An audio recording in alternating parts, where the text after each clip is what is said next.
They expected a massacre.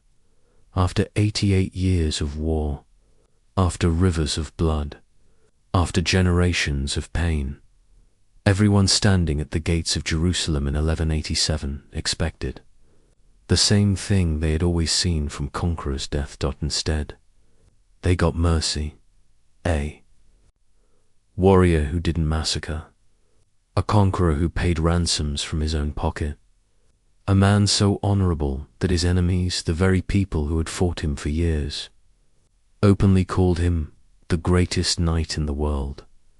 Stay till the end, because sigh till the end, because sigh. What he did after winning Jerusalem is something no conqueror in history has ever done. This is Salahuddin Ayyubi.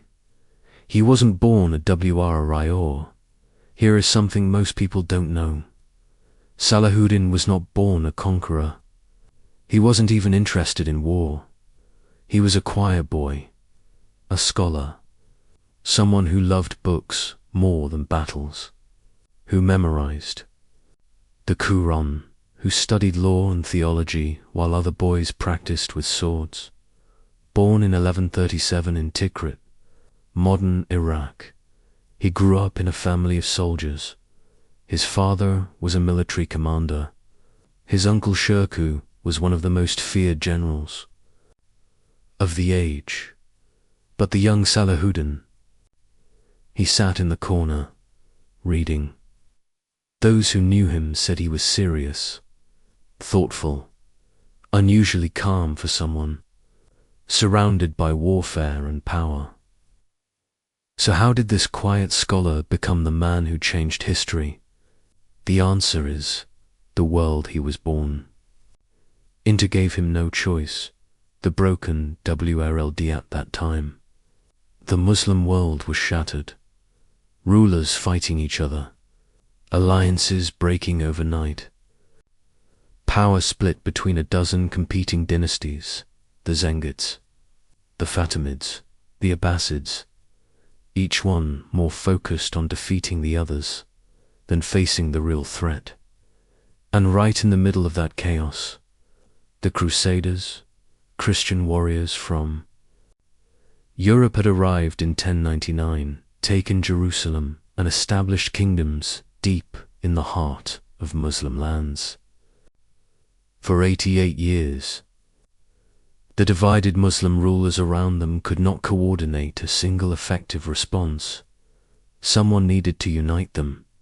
Nobody thought it would be the quiet scholar from Tikrit. The unexpected RISCN 1169, Salahuddin, traveled to Egypt with his uncle Shirkuh on a military expedition. He was 31 years old. Nobody, a subordinate, a name nobody remembered. Then his uncle died suddenly, and Salahuddin, this young, unknown, supposedly inexperienced man, was appointed in his place as ruler of Egypt. But here is the shocking part. No one expected him to last. The Fatimid court around him thought they would control him. His rivals thought he was too young, too soft, too scholarly. Within 2 years, he had ended the entire Fatimid Caliphate, unified Egypt under Sunni rule, and positioned himself as one of the most powerful men in the Muslim world. 2 years. From nobody to ruler of Egypt. What happened next? Nobody expected. Uniting people who hated each other for the next 10 years. Salahuddin pursued one single goal. Not personal wealth. Not personal glory. Unity. He didn't just want to unite lands. He wanted to unite people who had hated each other for generations. Rulers who had fought their entire lives. Tribes with wounds that went back centuries. And he did it not through fear, but through reputation. He was known for one thing above everything else. His word. When Salahuddin made a promise, he kept it. Every time. Even when breaking, it would have been easier. Even when breaking, it would have made him richer or safer. He also gave away everything he had. Constantly. Soldiers who served him, poor people who came to his door, scholars, travelers, strangers. His advisors begged him to stop. You were giving away too much, they said. He ignored them. By the mid-1180s, he controlled Egypt, Syria, northern Iraq, and parts of the Arabian Peninsula. The Muslim world surrounding the Crusader states was united for the first time in generations. Under one man, the stage was set. And this is where the story takes a turn that will stay with you forever. The Crusaders made one mystic Chile. 1187. The heat of the Levant. In summer is brutal, crushing, the kind of heat that kills men in armor. The Crusader, King Guy of Lusignan, made a decision that would end his kingdom. He marched his entire army, the full military force of the kingdom, of Jerusalem across a waterless plateau in that July heat, toward the Muslim-held city of Tiberias. Salahuddin had been waiting for exactly this. He cut them off from every water source, surrounded them.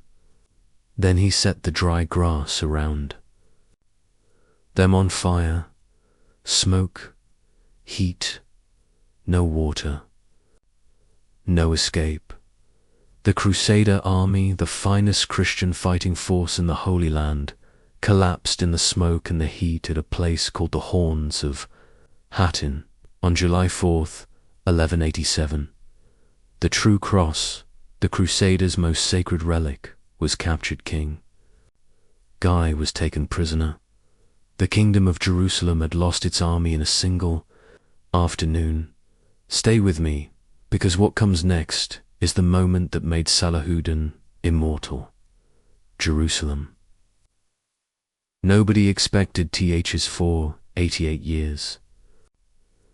This city had seen nothing but blood. When the Crusaders took Jerusalem in 1099, the streets ran red. A Christian chronicler wrote that soldiers waded in blood up to their ankles. Muslims and Jews were massacred without mercy. Now, in October 1187, the people inside Jerusalem waited. They had no army left, no hope of rescue. The city was surrounded, and everyone, Muslim, Christian, European, expected the same thing that had always happened when a city fell. Massacre. But here is what Salahuddin did instead. He offered terms, safe passage for every Christian who could pay a small ransom. For those who could not pay, he paid their ransoms himself, from his own personal treasury. Thousands of people. His brother released 1,000 captives on the spot as a personal act of generosity. The Patriarch of Jerusalem, the head of the Christian church in the city, walked out carrying enormous personal wealth, gold, treasures, everything he owned. Salahuddin's advisors said, "Take it. He has no right to it. We have won." Salahuddin let him go. "I gave my word," he said. "My honor is not for sale." The Christian world, expecting to hear reports of massacre, heard something else instead. Mercy. The news traveled across Europe with astonishment. Even Saladin's enemies could not find the words to condemn him, because there was nothing to condemn. Two enemies who respected each Jerusalem's fall triggered the Third Crusade. 3 European kings came. The most dangerous of them was Richard I of England, Richard the Lionheart, arguably the finest battlefield general of the medieval world. 2 of the greatest warriors in history, on opposite sides of a war, enemies, who respected each other more than their own allies. When Richard fell ill during the campaign, Salahuddin sent him fresh fruit and ice from the mountains to cool his fever.